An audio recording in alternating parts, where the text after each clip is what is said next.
Fue el mayor asalto aerotransportado de la historia.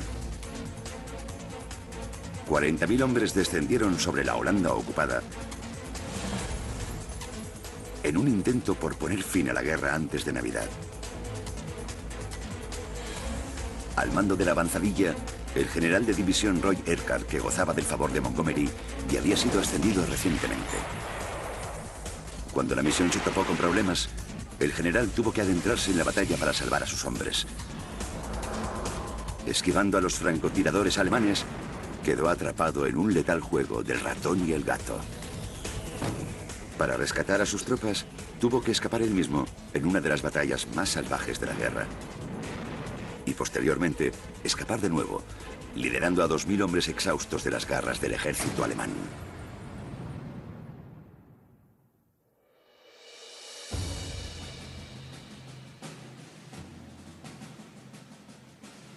En septiembre de 1944, todo el mundo pensaba que Hitler estaba acabado. El día D y la invasión de Normandía habían sido un enorme éxito. Ahora, la gran duda era saber cómo sacar partido de esa ventaja y llevar la guerra hasta Alemania y Berlín.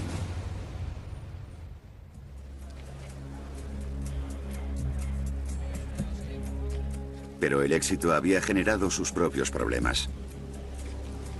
La intensa rivalidad y el agrio enfrentamiento entre el mariscal Montgomery y el general norteamericano George Patton había convertido los planes futuros de los aliados en una cuestión altamente política. Nos encontramos con el desarrollo de dos planes contrapuestos. Uno era el plan americano, la estrategia de frente amplio, por la cual los aliados seguirían avanzando a lo largo de un frente amplio, intentando agotar a los alemanes.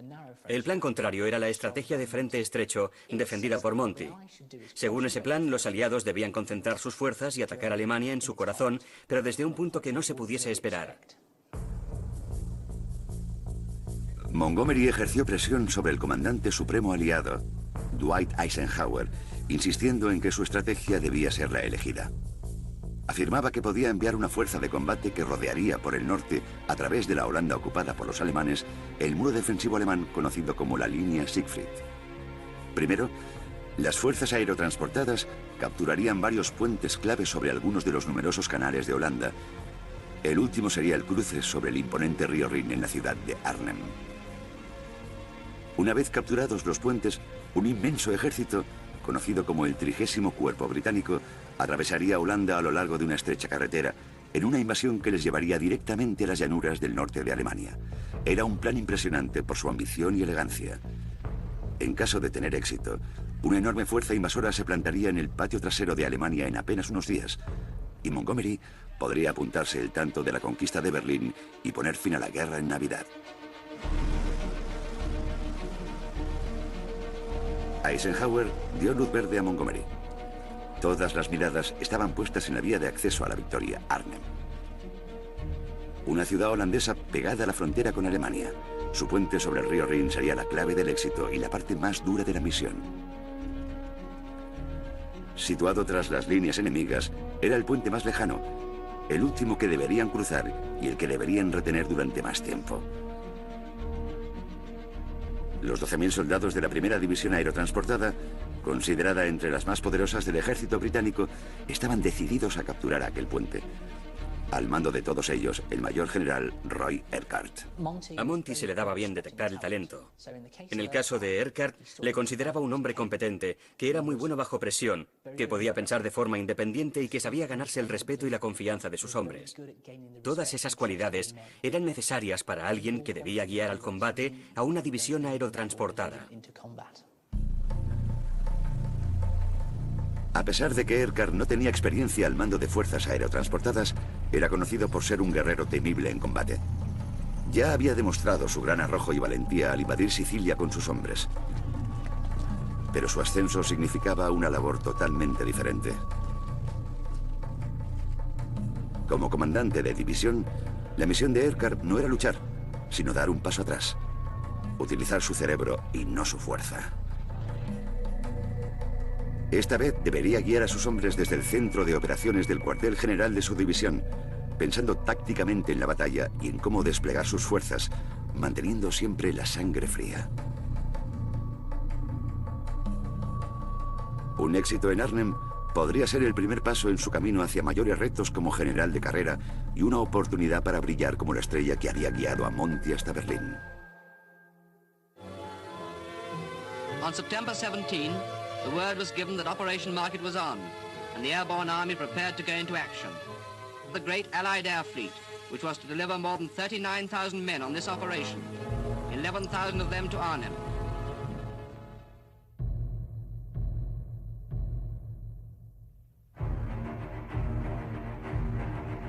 El enorme ejército aerotransportado se preparó para la acción con los puentes de Holanda en su punto de mira.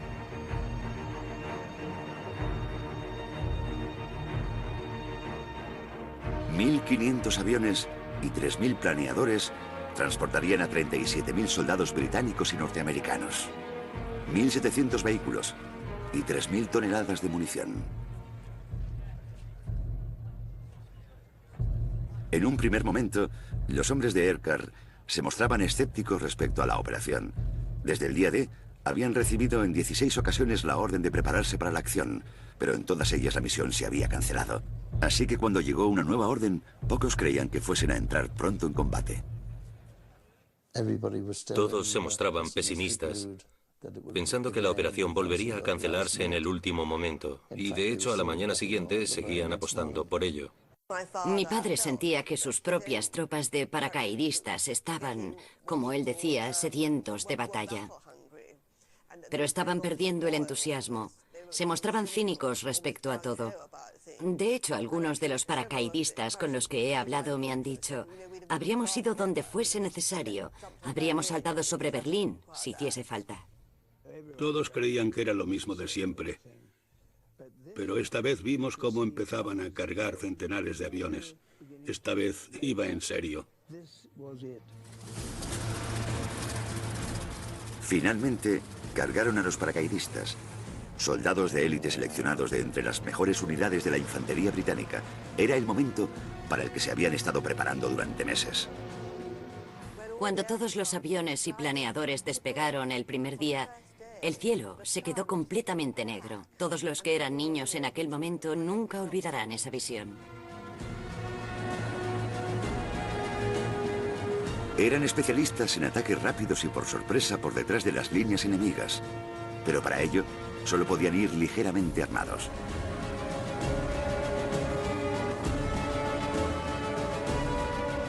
Se lanzarían únicamente con las armas y la protección que pudiese transportarse en los aviones de hélice que remolcaban los planeadores. En definitiva, el arsenal más endeble en manos de los hombres más duros.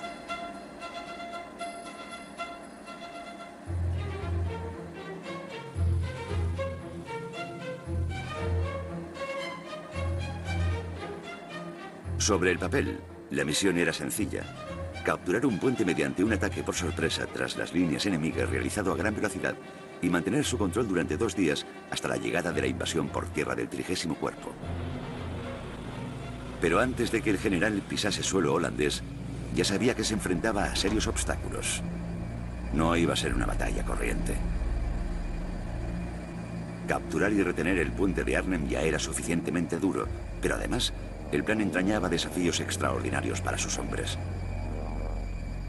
Mientras contemplaban los diques y campos de Holanda desde lo alto, surgió el primer obstáculo en su misión. No iban a aterrizar cerca de su objetivo. En lugar de eso, aterrizarían varios kilómetros al oeste y tendrían que marchar a través de territorio enemigo para llegar al puente y atacar por sorpresa. Y de algún modo, tendrían que hacerlo sin que les detectasen. La clave era la sorpresa, llegar al puente. Aquello les ponía en situación de desventaja. Aircar lo sabía. Era consciente de las desventajas del plan, pero básicamente lo que le dijo su comandante Browning fue: esto es lo que hay, tendrás que hacerlo así. Aircar se enfrentaba a un plan endeble.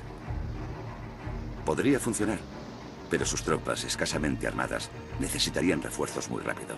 Una vez capturado el puente, los 50.000 hombres y los tanques del 30º Cuerpo tendrían que aparecer por el horizonte al cabo de pocas horas. Una vez que salta, un paracaidista lleva provisiones para 3 días, víveres para 3 días y munición para 3 días. No contaban con artillería blindada o antitanques. Básicamente, tenían que aterrizar, ocupar su posición y aguantar hasta que llegasen tropas mucho mejor equipadas para ese tipo de operación. 3 días, eso es lo que tenían, 3 días.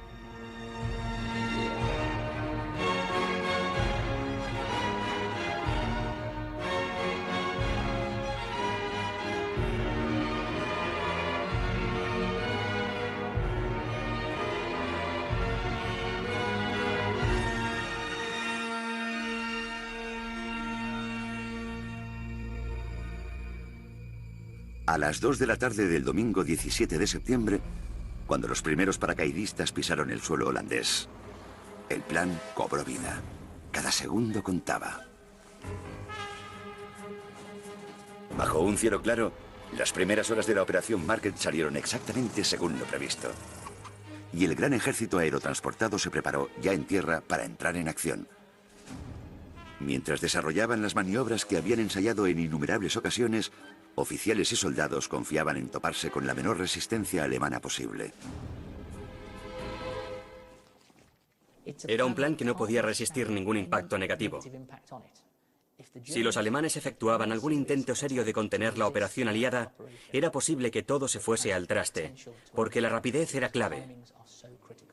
Era un gran plan, pero como dijo el comandante polaco, el general Sosabowski, ¿qué pasa con los alemanes? Sin que los hombres que marchaban hacia Arnhem fuesen conscientes de ello, a solo 5 kilómetros de allí estaba apostada una de las divisiones de tanques más temibles y letales de todo el ejército alemán, que ahora se dirigía aceleradamente hacia ellos. Contaría con el apoyo de tropas SS de élite, curtidas tras años de combate en el frente ruso. Y por último, estaban los experimentados y avezados comandantes paracaidistas alemanes que sabían exactamente cómo acabar con un ataque aerotransportado. No eran los ancianos y los jóvenes muchachos que Eckart se esperaba.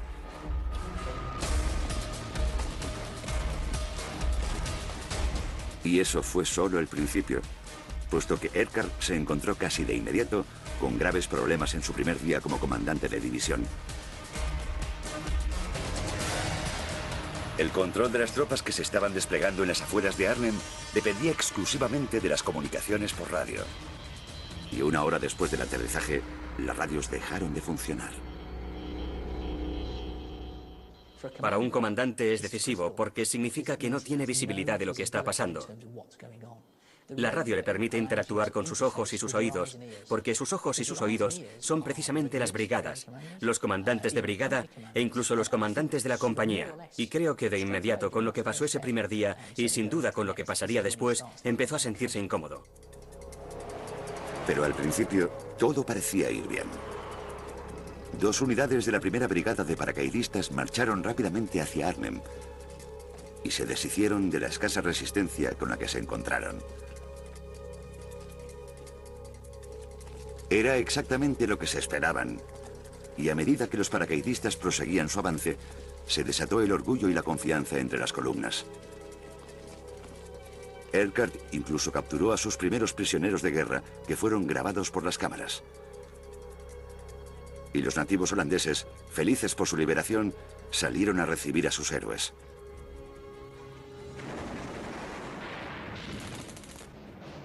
Pero no duraría mucho tiempo. La resistencia germana se estaba organizando rápidamente y aniquiló a una primera avanzadilla de paracaidistas que se dirigía al puente en jeep. Al no esperar oposición, los británicos sufrieron graves bajas. La furiosa carrera por alcanzar el puente de Arnhem se intensificó. Pero sin comunicaciones por radio, la organización y el liderazgo comenzaron a desintegrarse. Mientras las fuerzas germanas ocupaban posiciones para detener su avance, los paracaidistas se encontraron luchando a ciegas entre densos bosques y estrechos callejones, disgregándose en pequeñas unidades, sin pistas acerca de lo que les esperaba. Era la pesadilla de cualquier general, un apagón de información que les estaba llevando al caos absoluto. El avance comenzó a ralentizarse. Eckart hizo entonces uso de sus instintos de batalla. El general, que nunca se había alejado de la primera línea de fuego, decidió que era el momento de hacerse con el control y liderar a sus hombres desde el frente. Una de las cosas que salen mal es que él decide que es un soldado más, que va a luchar y a liderarlos desde el frente. Ya que no sabe qué está pasando, irá a averiguar qué está pasando. Eso es lo que le lleva a adoptar esa fatídica decisión.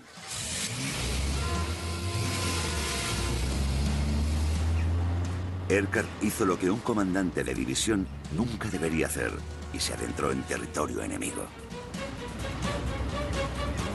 Se subió a su jeep y salió en busca de sus subordinados, decidido a presionarles para acelerar su avance hacia el puente. Sería un error fatal. Porque en cuanto se puso en marcha, dejando atrás su cuartel general, los alemanes le rodearon. En el fragor de la batalla, siguió adelante, sin darse cuenta de que, al quedar aislado de su puesto de mando, estaba privando al ejército de su líder.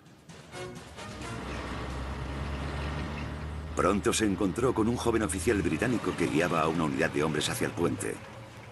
El mayor Tony Hibbert. Apareció un jeep por detrás y me quedé asombrado al ver al general Erkard.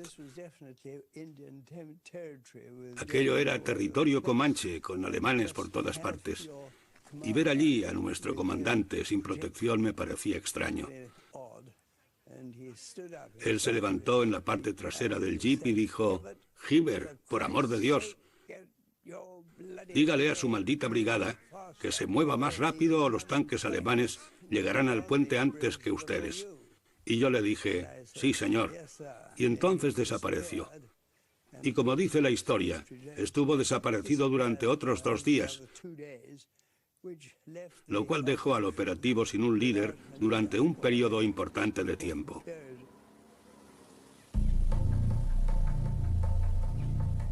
A continuación, Erkard se encontró con su oficial de mayor rango. Pero ahora debía avanzar hacia Arnhem como un pasajero más. No podía liderar a sus tropas y no podía dar marcha atrás.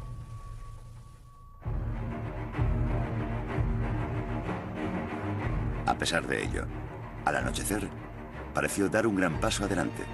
Los primeros paracaidistas alcanzaron el puente de Arnhem. Un batallón, liderado por el legendario comandante coronel John Frost, había capturado el acceso norte del puente y esperaba desde allí a que se le uniesen otros paracaidistas.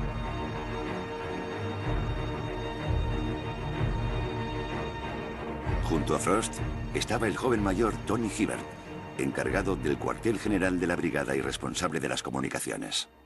A las 10 de la noche, el segundo batallón había llegado con 350 hombres y levantado una posición defensiva en el acceso norte del puente, una zona de aproximadamente 500 metros por 500. Durante esa primera noche, los demás paracaidistas avanzaron lentamente a través de las calles de Arnhem, luchando por unirse a los hombres de Frost y Hibbert en el puente. Erkard, mientras tanto, había convertido una casa holandesa en un cuartel general temporal y planeaba continuar con la primera luz del día. En el puente, la noche del domingo pasó de forma tranquila. Los hombres de Frost y Hibbert, sabiendo que el 30º cuerpo pronto estaría con ellos, esperaron el amanecer llenos de confianza. A las 6 de la mañana del día siguiente, se produjo una enorme descarga de artillería.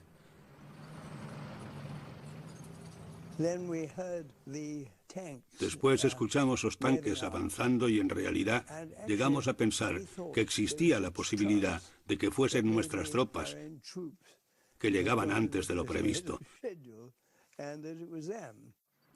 Todos se habían levantado agitando sus gorros rojos hasta que vieron las cruces en los tanques y entonces corrieron a ponerse a resguardo.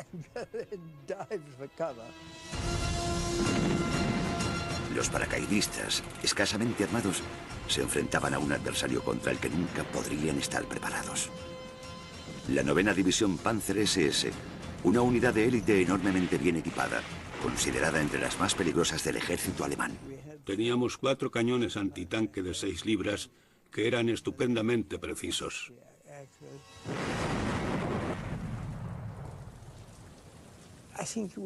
Creo que todo acabó en apenas 3/4 de hora.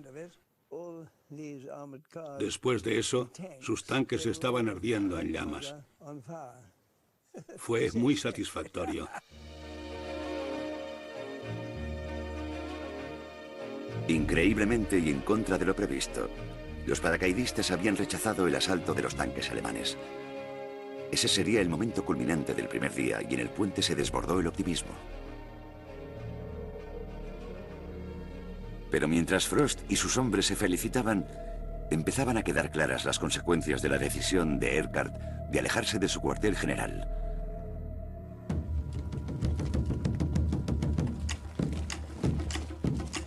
Las calles de Arnhem eran ya un hervidero de soldados alemanes.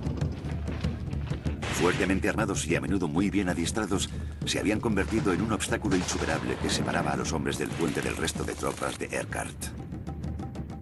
Fue una batalla extremadamente intensa. Así son los combates urbanos, el peor tipo de experiencia por la que puede pasar un soldado.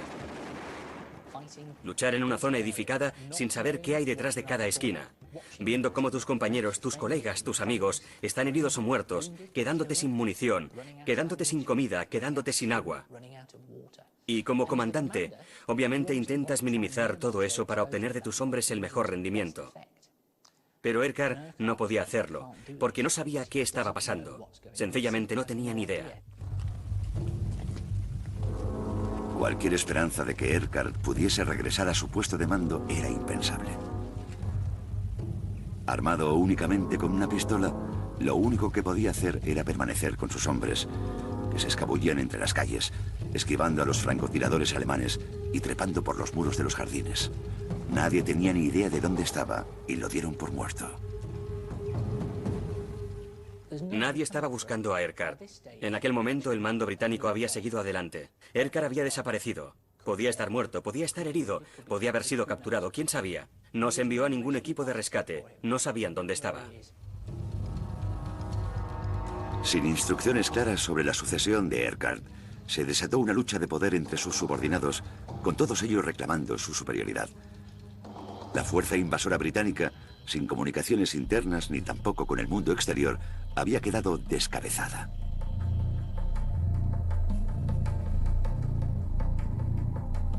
Eckert y dos oficiales subalternos se refugiaron de los francotiradores en el ático de una casa holandesa. Mientras se escondían, un tanque alemán ocupaba posiciones en el exterior. Estaban atrapados. Les quedaba una larga espera por delante, y el general solo podía pensar en cómo había desaprovechado su gran oportunidad de dirigir una operación de gran envergadura.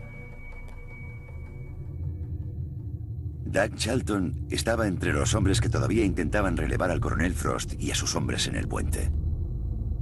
Avanzando a lo largo de un terraplén, por una de las orillas del Rin, escasamente armados, Charlton y sus compañeros pronto se dieron cuenta de a qué clase de oposición se enfrentaban. Nos encontramos con cañones antiaéreos que nos disparaban desde el otro lado del río. Los proyectiles caían con un ruido sordo sobre el terraplén a nuestra izquierda. No había espacio para maniobrar, la única posibilidad era avanzar. Mientras buscaban refugio, los paracaidistas enseguida se vieron superados. Lo que quedaba del batallón eran muy pocos hombres, unos 15 o 20, que levantaron posiciones defensivas en 3 casas. Y entre las 7 y las 7:30 de la mañana llegaron los alemanes con sus tanques y sus blindados. Los tanques Tiger disparaban a bocajarro a través de las casas, que se iban derrumbando poco a poco. No había posibilidad de defensa. Tenían cubiertas todas las salidas con ametralladoras. Arrollados por una capacidad de armamento enormemente superior, a Doug y a sus compañeros no les quedó otra opción que rendirse. Mientras tanto, en ausencia de su general, la invasión británica de Arnhem había degenerado en un enjambre de pequeñas unidades que se movían sin orden ni concierto, bajo el silencio de las radios, frente a una fuerza mejor organizada y mucho más poderosa.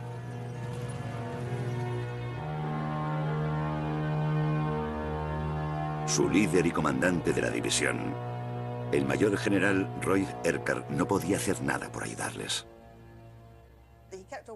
Él quería escapar, pero puesto que eran 3, debían adoptar la decisión por mayoría. A los otros 2 oficiales subalternos les parecía una misión suicida, así que no le permitieron hacerlo. Él insistió, pero le dijeron, mira, nuestras tropas vienen hacia aquí, el plan sigue en marcha. Llegarán mañana por la mañana, así que es mucho mejor que esperemos aquí hasta que vengan.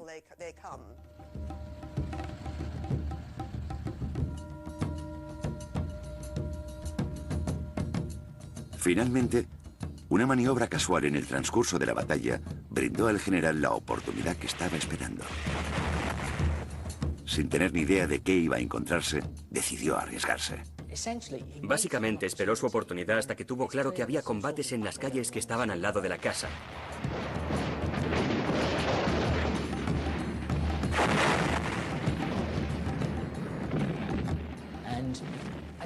Y cuando sale de la casa, se supone que preparado para cualquier eventualidad, resulta que se encuentra con miembros de sus propias tropas que estaban avanzando. Se asoma, sus tropas le ven, miran de nuevo. Ah, general, todo el mundo le estaba buscando. Le buscan un transporte inmediatamente. Se sube a él, se larga y regresa a su cuartel general. El general estaba de vuelta en su cuartel general, en el pueblo de Oosterbeek. El puente estaba a solo 3 kilómetros de distancia, pero era como si estuviese a 100. Durante todo el primer día de batalla, Urquhart había abandonado su puesto de mando y su invasión se estaba desintegrando.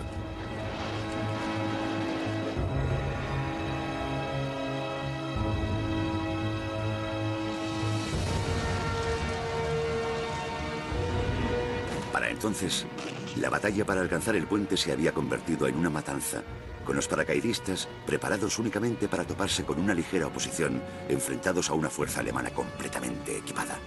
Urquhart reunió a sus tropas y las convenció de que no todo estaba perdido.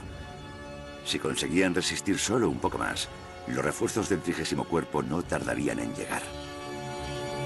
Y entonces, para su inmenso alivio, las radios, prácticamente inútiles, resucitaron momentáneamente y transmitieron noticias extraordinarias desde la vecina ciudad de Nimega, a apenas 15 kilómetros de distancia. Las comunicaciones comenzaron a mejorar. Y fue así como supo que las fuerzas británicas estaban en Nimega, que habían llegado a Nimega. Para Urquhart era la oportunidad de decir a sus hombres que todavía podían conseguirlo. Pronunció un pequeño discurso para intentar levantarles la moral y dijo algo así como: todo lo que hemos hecho, todo lo que hemos sacrificado, todavía es posible. De vuelta en el puente, los alemanes habían cambiado de táctica. Después de que el asalto con tanques fuese rechazado, recurrieron a la artillería. Demolieron las casas ocupadas por los hombres de Frost y Hiver con potentes explosivos y proyectiles de fósforo. Su primer objetivo fue la escuela, ocupada por Tony Hiver y sus hombres, que tenía un hospital de campaña en el sótano.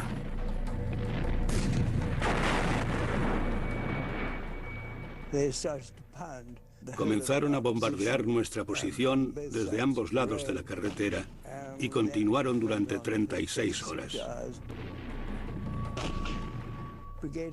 El cuartel general de la brigada tenía un hospital de campaña en el sótano. Al tercer día teníamos a 300 hombres en el sótano y, obviamente, no teníamos agua desde el primer día. También nos habíamos quedado sin vendas, etc.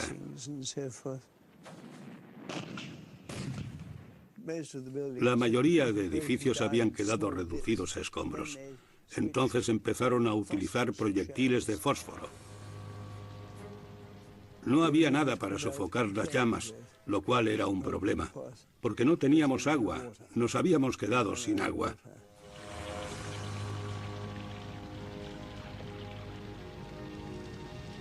El mayor Hiver sabía que debía actuar para evitar que los heridos se quemasen vivos en el sótano.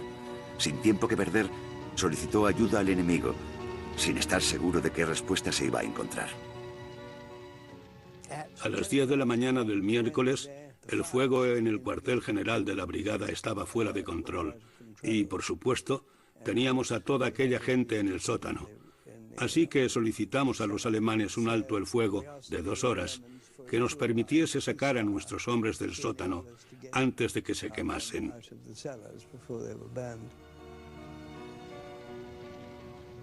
Los alemanes se portaron muy bien y enviaron a muchos de sus hombres a ayudarnos hasta que finalmente los sacamos a todos de allí, in extremis, antes de que las llamas los alcanzasen.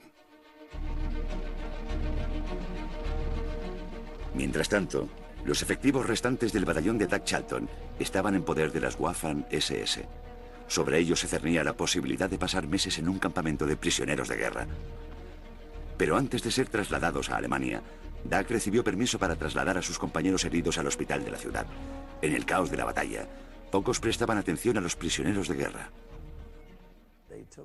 Llevaron a los heridos dentro y todo el mundo iba de un lado para otro. Había muchísima confusión, como se podrá imaginar, con la batalla en marcha. Los soldados alemanes se distrajeron con las provisiones británicas que caían sobre su territorio. Doug entendió que tenía una oportunidad de oro y decidió aprovecharla. Estaban fumando los cigarrillos ingleses y comiendo chocolate de Cadbury.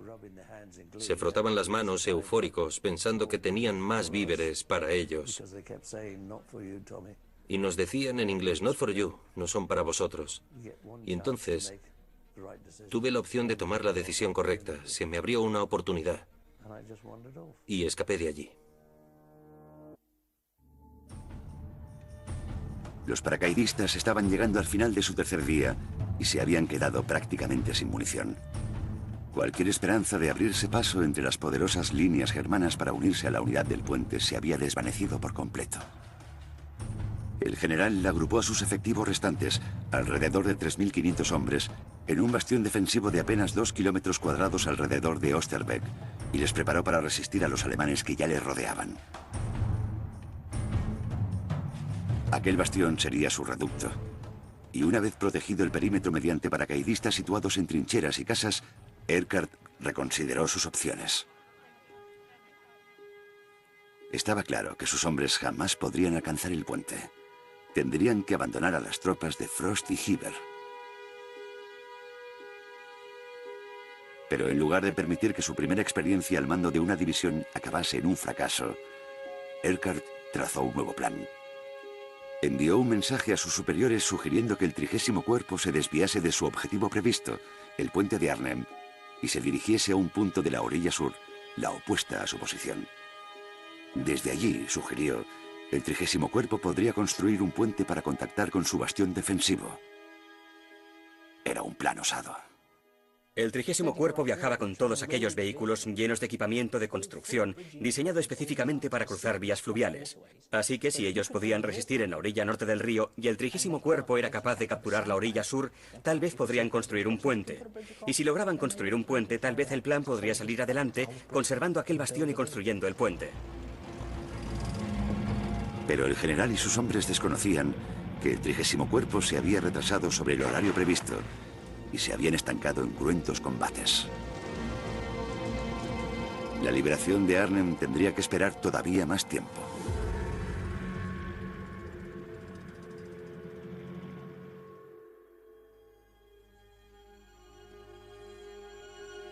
Mientras tanto, en el puente, las llamas envolvían el cuartel general del asediado batallón de Frost y Hieber. Con el fuego de la artillería cayendo sobre ellos, era obvio que no podrían resistir mucho más tiempo. El mayor Hieber dividió a sus hombres en pequeños grupos y les ordenó que intentasen escabullirse entre las líneas de infantería germanas, pero pronto fueron capturados. Capturaron a unos 80 o 90 de los nuestros y nos iban a trasladar a Alemania en camiones abiertos, con unos 30 hombres en cada camión.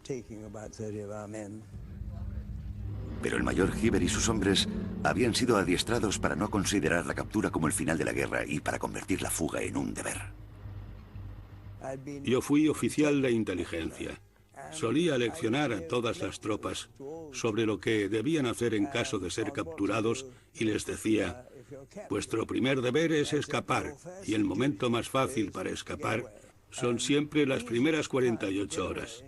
Llegado el momento, encontraréis una oportunidad cuando nadie esté mirando. Y esa oportunidad no tardó en presentarse. Pero el mayor desafío eran los camiones. Hibbert y sus compañeros necesitaban hacerlos parar durante el tiempo suficiente para hacer posible el salto hacia la libertad.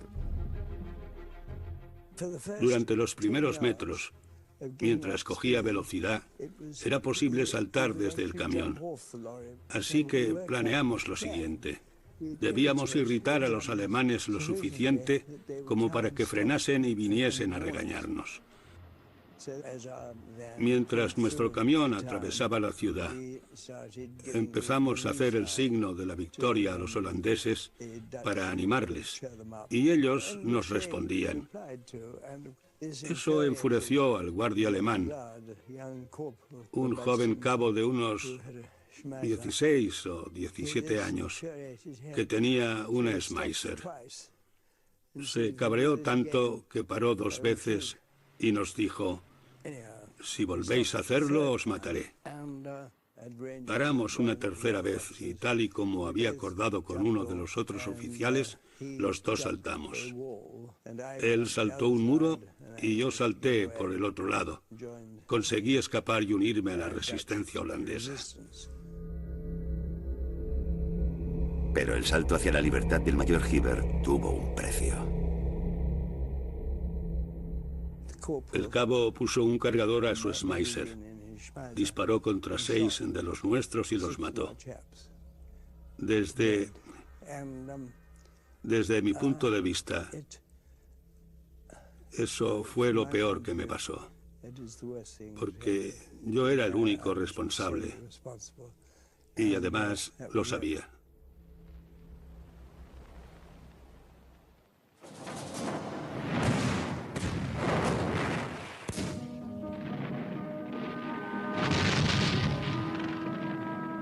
Erkard y sus hombres, en el bastión de Osterbeek, estaban desesperadamente faltos de alimentos, munición y medicinas.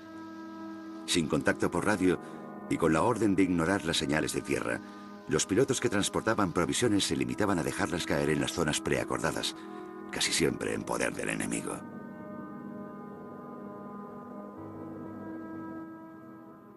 Los hombres que estaban en tierra lo intentaron todo. Intentaron improvisar algún tipo de mecanismo de señalización, pero tuvieron muy poco éxito. Eso significaba que tenían muy poca munición. Significaba que tenían muy pocos víveres. El propio Erkard dijo que en realidad ni se había dado cuenta de que probablemente apenas había comido nada durante casi 6 días. Para entonces, Doug Charlton se había abierto paso a través del perímetro y se había unido a las fuerzas de Erkard. Pronto se encontró de nuevo en la brecha.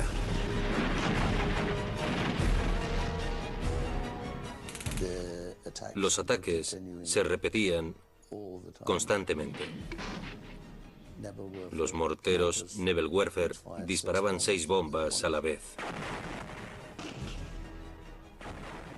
Y esos bombardeos se repitieron 2 veces al día durante los 4 días y medio, intercalados con los ataques de infantería apoyados por los tanques. Pero el perímetro aguantó de todas formas.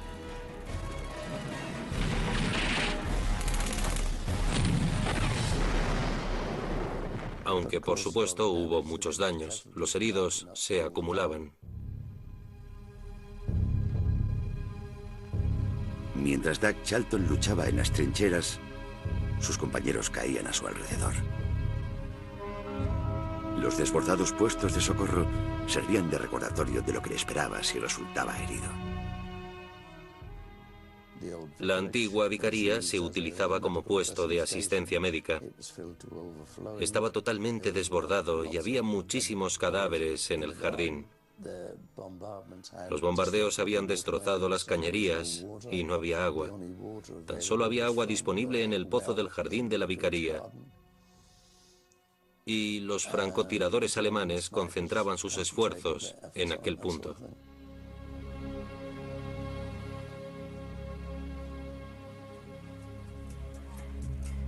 Los paracaidistas habían resistido más de una semana, mucho más que el tiempo previsto inicialmente por el plan y que el tiempo para el que estaban equipados.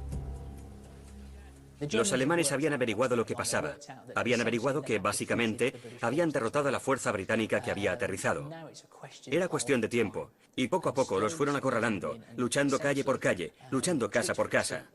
Los alemanes optaron por un sistema en el que esencialmente aprovechaban la superioridad de su armamento, utilizando sus tanques y artillería para derribar los edificios progresivamente, para obligar a las tropas a llegar a un punto en el que o se rendían o serían destruidos por completo.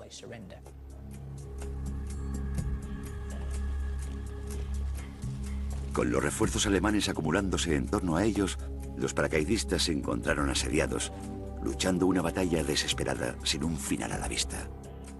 Erkar se aferraba a la esperanza de que se aprobase su propuesta de que el 30º Cuerpo construyese un puente que cruzase el Rin. Pero a las 6 de la mañana del lunes llegó una orden que confirmaba sus peores presagios. La misión quedaba abortada. El 30º Cuerpo nunca aparecería. Roy Erkar comprendió horrorizado que su primera experiencia al mando de una división ya solo podía concluir en fracaso.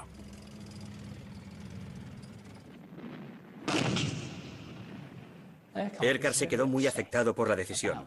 Era consciente de la enormidad de lo que estaba pasando, de que su división llevaba luchando con gran valentía durante un periodo largo de tiempo, con muy pocas provisiones, con muy poca información o incluso esperanza. Pero ahora todo eso no iba a valer para nada.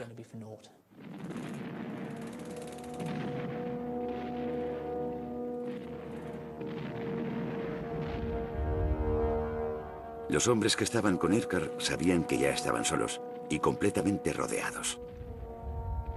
No había escapatoria entre los alemanes que le rodeaban. Intentar huir sería una locura. Las opciones eran desoladoras.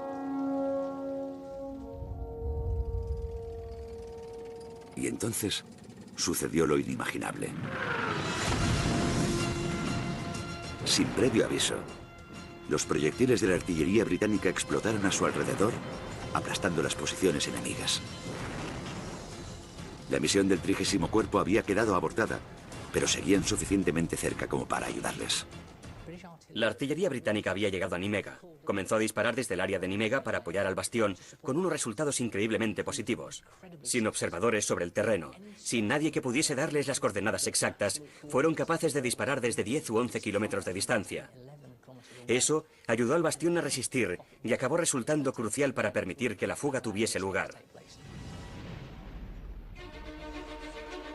Erkar aprovechó su única oportunidad. Todavía podía salvar algo de su desastrosa primera experiencia al mando. Podía poner a salvo a los 2000 hombres que seguían en buen estado. Así que ideó la Operación Berlín. Un plan para liberar a sus hombres a través del Rin y al abrigo de la oscuridad. Desafortunadamente, aquello suponía dejar atrás a los heridos más graves. Llegó el mensaje de que nos rescatarían por el río durante la noche. A mí me enviaron a ayudar al capellán en la evacuación de los heridos que podían caminar. Él ya había seleccionado los hombres que creía que podían completar el trayecto hasta el río. La Operación Berlín era obra de Erkar en estado puro, improvisando y tomando decisiones en el fragor de la batalla. Creo que era una persona independiente. Le gustaba actuar por sí solo, consultando únicamente a sus oficiales.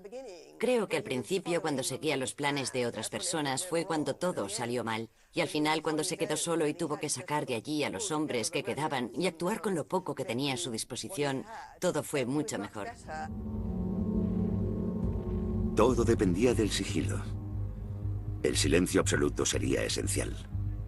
Se elaboraron, cifraron y transmitieron complejos planes de artillería para poder centrar el fuego aliado durante la noche. Mientras tanto, se trazaba la ruta de evacuación con sumo cuidado. Se pasaron el día de la evacuación marcando las rutas que iban a seguir. Los ingenieros trazaron con cinta adhesiva el camino hasta la orilla para permitir que los soldados británicos y algunos polacos formasen grupos y siguiesen esa ruta hasta el río. El inicio de la evacuación se fijó para las 10 de la noche.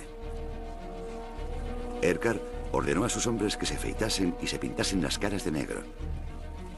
También se cubrieron las botas con trapos y sujetaron los rifles con cinta adhesiva para evitar cualquier sonido. Con un gran dominio táctico, el general ordenó una maniobra clásica de distracción. Mientras la fuga tenía lugar, ordenó a sus hombres que intensificasen los ataques desde el perímetro. La artillería del 30º Cuerpo también resonó en el momento justo. Para el enemigo, parecía el inicio de una ofensiva. Con los alemanes a la defensiva, el general retiró gradualmente a sus unidades una por una a lo largo de la noche, hasta que solo quedaron unas pocas. Avanzábamos lentamente por el bosque, en fila india, bajo la lluvia, guiados por los pilotos, y llegamos hasta la orilla del río. Nos detuvimos unos 50 metros antes. El operativo de Erkard debía afrontar ahora el mayor peligro: cruzar las aguas abiertas sin protección. Río arriba y río abajo, los soldados germanos, armados con ametralladoras que podían fácilmente hundir un bote lleno de hombres en unos instantes, tan solo veían la oscuridad bajo la lluvia. Fue todo muy caballeroso. Los soldados que estaban más cerca de la orilla dejaron pasar a los hombres con vendajes. A los heridos les cedieron su puesto en los botes. El proceso duró hasta primeras horas de la mañana. Con el amanecer, quedó claro que Erkard lo había conseguido. Había puesto 2.400 hombres a salvo.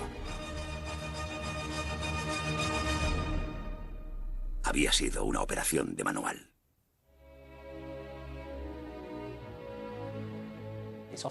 A menudo se ha descrito como una de las grandes hazañas de toda la batalla.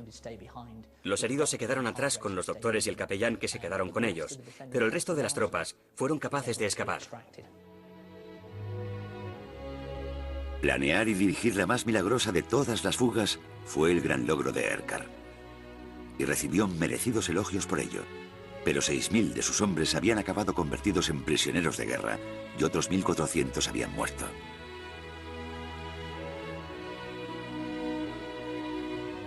Otros permanecieron escondidos en los bosques y granjas alrededor de Arnhem, a menudo colaborando con la resistencia holandesa durante meses. Entre ellos, el mayor Tony Hiver. Tras fugarse poniendo su vida en grave peligro, organizó a 120 paracaidistas huidos y logró ponerlos a todos a salvo, lo que le valdría una cruz militar. Doug Charlton había escapado con Erkard. Tras 10 días de permiso, fue citado para volver al servicio activo con el Servicio Aéreo Especial Británico. En cuanto a Roy Erkard, inicialmente fue aclamado como un héroe y gozó de gran fama.